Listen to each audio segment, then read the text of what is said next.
بسم اللہ الرحمن الرحیم۔ ناظرین، 8 دسمبر کی تاریخ مسلمانوں کو ہمیشہ یاد رہے گی، کیونکہ اسی دن سرفروشان اسلام نے اسد خاندان کے 50 سالہ دور جبر و تشدد کا خاتمہ کر دیا تھا۔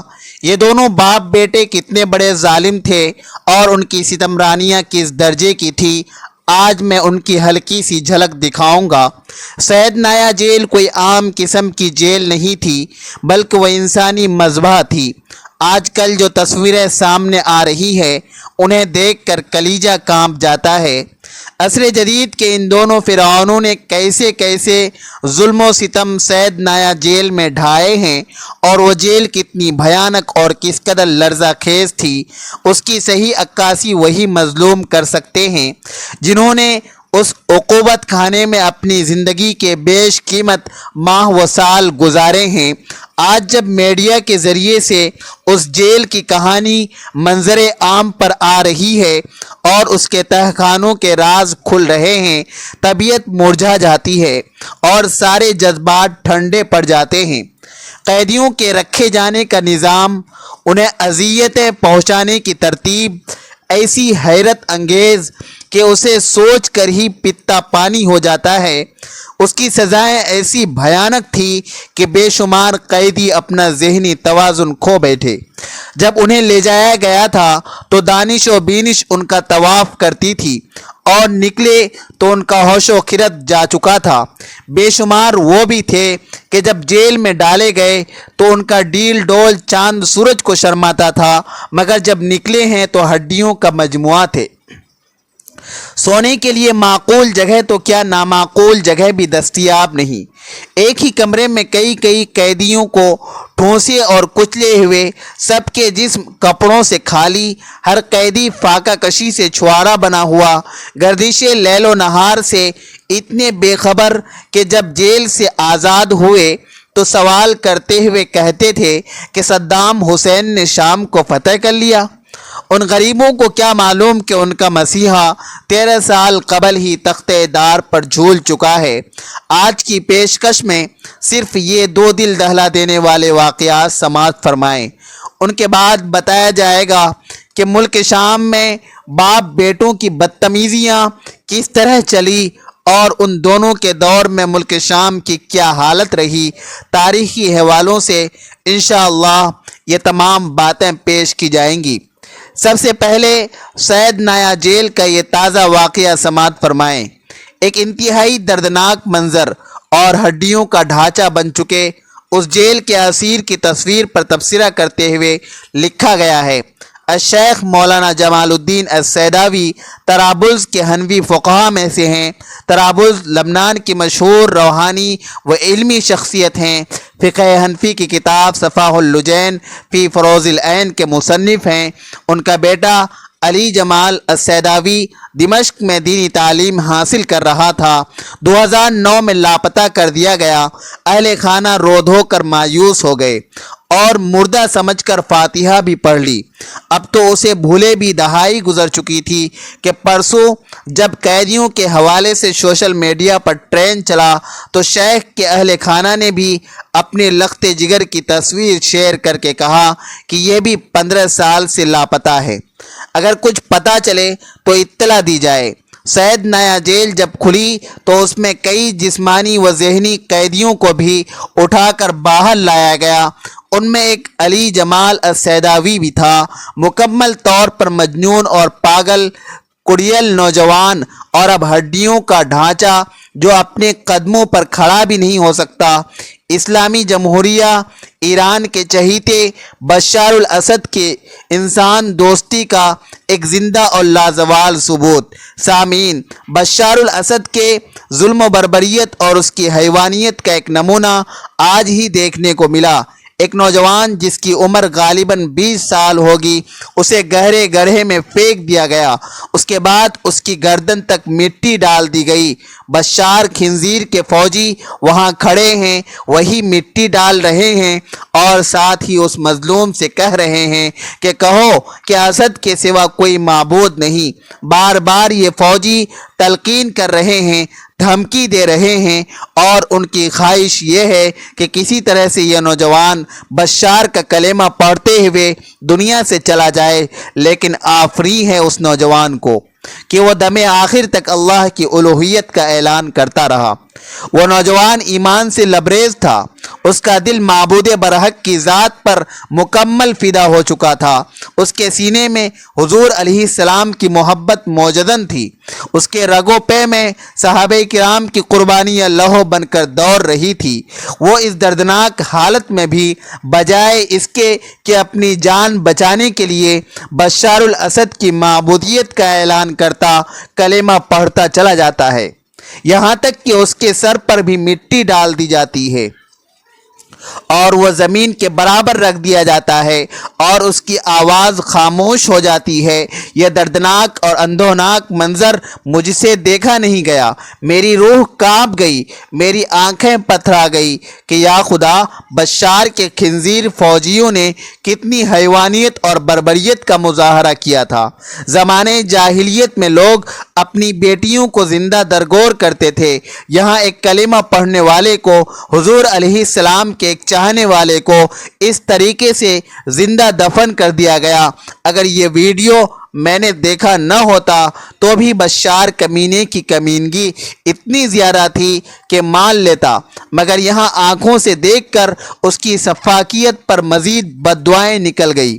سامعین، بشار الاسد قیدیوں کے ساتھ کیسا وحشیانہ سلوک کرتا تھا، اس کے دو نمونے آپ نے ابھی سن لیے۔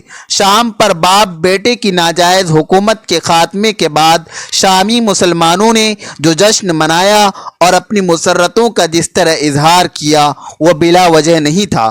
شامی مسلمانوں کا یہ جشن بالکل جائز اور معقول ہے۔ آج ہی ایک ویڈیو دیکھا کہ ایک خبیث کو پھانسی پر لٹکا دیا گیا۔ یہ منظر اتنا خوشگن تھا کہ حاضرین خوشی سے شادیانے بجانے لگے اور ان کی زبان سے بے ساختہ نعرہ تکبیر کی صدائیں بلند ہونے لگی۔ یہ خبیث تلال دکاک تھا جو خنزیر بشار الاسد کا جلاد تھا۔ وہ قیدیوں کو مار ڈالنے کے بعد ان کی لاشیں اپنے کتوں کے سامنے پھینک دیتا تھا اور وہ کتے انہیں نوچ نوچ کر کھاتے تھے۔ انا للہ و انا الیہ راجعون۔ شامی مسلمانوں کے ساتھ ان کمینوں نے جو رویہ اپنایا، جدید تاریخ میں تو دور کی بات، عہد قدیم میں بھی اس کے نمونے شاذ و نادر ہی ملیں گے۔ سامعین، آج ہی ایک ایسا ویڈیو بھی دیکھا جو غالباً بشار الاسد کے محل کا بنا ہوا تھا۔ اس میں جگہ جگہ ایرانی رہنماؤں کی تصویریں تھیں اور انہیں زمین پر ذلت کے ساتھ پٹکا ہوا پایا۔ ایک شخص اس محل میں جاتا ہے اور جہاں ایرانی رہنماؤں کے فوٹو آتے ہیں انہیں اپنے پاؤں سے کچلتا ہے۔ اس طرح وہ اپنی نفرت کا اظہار کرتا ہے۔ اس سے اندازہ لگایا جا سکتا ہے کہ بشار الاسد ملعون ایران سے کتنا قریب تھا اور شامی مسلمانوں پر ظلم و ستم کس کے اشارے پر ڈھاتا تھا۔ پھر بھی ہمارے سادہ لوح بھائی ایران کو ایک فرشتے کی شکل میں پیش کرتے ہیں۔ واقعی ہمارے لوگ بڑے بھولے ہیں۔ سامعین، یہ ہرگز نہیں بھولنا چاہیے کہ ملعون بشار الاسد نصیری فرقے سے تعلق رکھتا تھا۔ موسوعۃ المصطلحات الاسلامیہ نامی ویب سائٹ پر اس کا مختصر تعارف اس طرح کرایا گیا ہے کہ نصیریہ یہ گمراہ ترین باطنی فرقہ ہے جس میں حد درجہ انحراف پایا جاتا ہے۔ یہ فرقہ ابو شعیب محمد ابن نصیر النمیری کی طرف منسوب ہے جس کی وفات 270 ہجری میں ہوئی تھی۔ اس فرقے کی جڑیں میمون القداح الدسانی کے ساتھ جا ملتی ہے جو ایک پارسی یہودی تھا۔ یہ نظریہ شعوبیت کے رجحانات کا حامل تھا جس کا مقصد اسلام کو منہدم کرنا اور فارسیوں کے اثر و رسوخ کو بحال کرنا تھا۔